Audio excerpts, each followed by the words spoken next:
This is Just a Few Questions. I'm your host, Marc Sims from Chicago, and I have Syron Smith on the line. And that first part, it has some audio issues. We talked about Trump. We always do like a replay what we did earlier. But man, you like you like Donald Trump, President Donald Trump, Syron Smith. You like President Trump? I think about it, Mark. I'm a 14-year U.S. Navy veteran, and I believe in protecting the Constitution, the commander in chief. While I may not care for the actual person holding the office, I do respect the position. I understand the need to respect the office, even if the office holder isn't doing it. But I think we got to really be careful in the U.S. This is by far the best nation in the world. And I do think that a lot of that has to do with the way we have these institutions built. And so I think a lot of times we give too much credit to the president, and we also give too much fault to the president. So I think right now, with him being as flamboyant as he is, and boisterous as he is, and bigoted as he is, the institutions are still holding up. We haven't launched no nuclear weapons, no nuclear missiles anywhere. The country haven't fallen apart despite him appealing to the 30% of this nation. So I think it just speaks to the office, the institution, not necessarily Donald Trump himself. No, I agree with that because the institutions run everything. Institutions, so all the institutions, military, all that kind of do what they supposed to do. It sort of keeps the president in check, if you will. But think about what institutions mean. Institutions is repeated patterns of behavior. So that's what college is. They keep doing the same thing every 4 years. It's the same thing. 20 years ago, same thing. It's just that's what institutions are. So yeah, our institutions need to keep doing what they do, which is repeating what they do every single day. Like that's what needs to keep on happening. So we were talking. The first part of the interview was that you defend Donald Trump in the sense that he's trying to keep people coming over the southern border in America, right? You support that. Yeah, and this is what I would say. I think people got to be real thoughtful about the difference between the liberals and the conservatives. And I understand the religion part and all that, but at the core of it, man, this nation here that we have right now that's made up of both people who are legally here and people who are not legally here haven't said sorry, haven't really dealt with the original sin of this nation. And so to be offering any resource to people and we haven't even said sorry to what we've done yet, to me is just like ludicrous. We shouldn't even be having that dialogue. We have to take care of the wrongs of this nation first in order for us to be more prosperous. Oh, we'll get to slavery and Negroes and reparations in a second. We touched on it briefly in the first interview. So, but I was saying earlier, and I know why you're saying what you're saying. So people come over the border. They're dying at the Rio Grande. They're finding their bodies. Some of their bodies are being picked by vultures, eaten by vultures. And you say you don't have a problem with people from Honduras and Mexico and southern part of this hemisphere, whatever. Central America. You don't care if they die at the border, do you?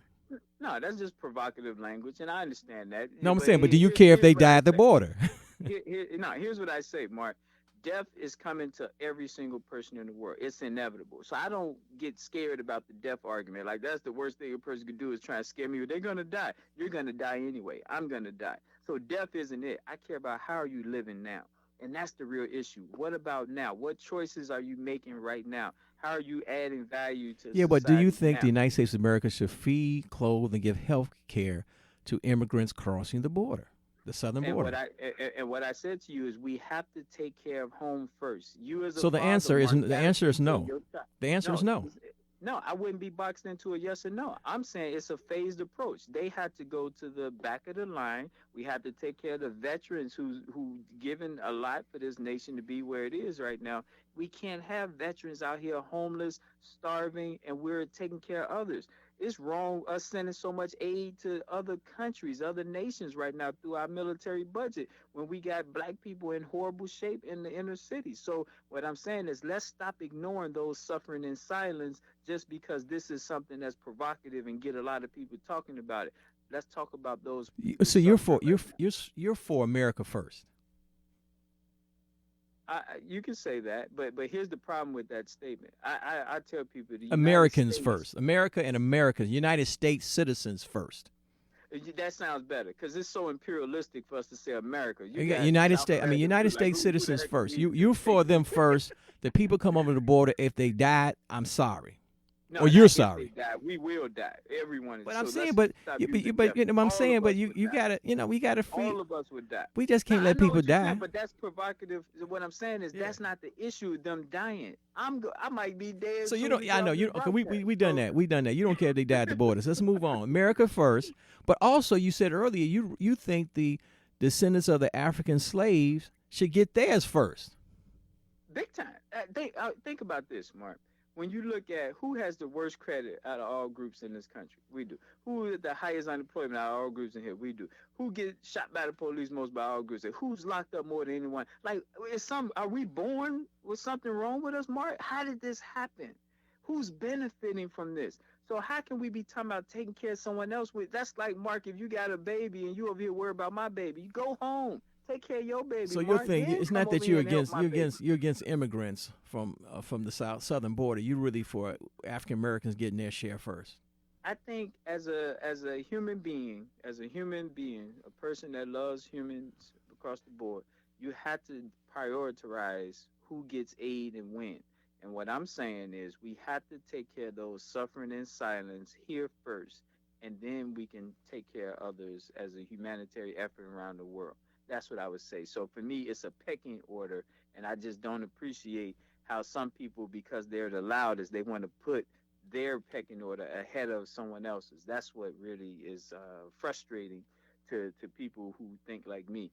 So you agree and believe in the descendants of African slaves should get reparations. Big time, man. Mark, it pains me. We have 400 plus murders in Chicago. These people are dead. They can't be sent across the border. They can't go home. They're gone. And that's the finality of it. So my thing is, it's more that could die before this year is out. What are we doing about that? Death it's an inevitable, but So how are how we how living now? should the descendants of African slaves get what type of reparation should they get? Well, remember how we started this off, and I said I'm not the big fan of just saying monetary. I think if I was in charge of the debate, I would say, okay, we're gonna start reparation conversations in 5 years. Before those 5 years, this is what you guys need to do as a people first. Now, government don't have no business telling us that, but that's what I would say as a black coordinator, someone that might be respected in the black community. I would say we shouldn't even be talking about touching money until we have some reconciliation amongst each other. Older black men apologizing to younger black men apologizing to black women. So unless we repair that internal wrong, they give us money, it's over. It's a wrap. We go make everyone rich because we haven't What do you done mean? our What own do you mean by that? If we reconciliation don't yet. get our act together, we just gonna blow the money. What are you saying? Of course, look at what we're doing now. So if you're giving your child allowance, Mark, you're giving them $100 a month, they blowing it, and they coming to you before the money's out saying, "Give me more." Come on, that's an indicator of them not being responsible. Look at our look at our $1 trillion economy, Mark. Are we being responsible with it when you got Chinatown, Greektown, Little Italy, and they internalize their money 20 times to our 4 hours? So giving us more money, a great indicator is that we'll give that away just like we're doing now. You So saw yes, to me the $1 trillion African Americans blacks spend every year, food, clothing, shelter, whatever. It goes to everybody else's community and enriches their be, community, and it makes ours because of what's impoverished. happened in slavery. So because of the post-slavery era, we are damaged mentally, spiritually, psychologically, and giving us money to a damaged post-trauma group of people is not the solution. And that's why I'm saying if we're going to have this reparations debate, let's put a stipulation 36 months, 60 months before we release any funding. You guys need to show that y'all can come together, pool your own resources, take care of your own. So when we release this money, we know it's going to circulate inward and not be immediately given to the exploiters outside the race. So let me end this interview by going back to Donald Trump. You're going to vote for Donald Trump in the next election if No, I didn't if vote. he's on the ballot. No, no, I didn't vote for him before because here's what I think about the elections.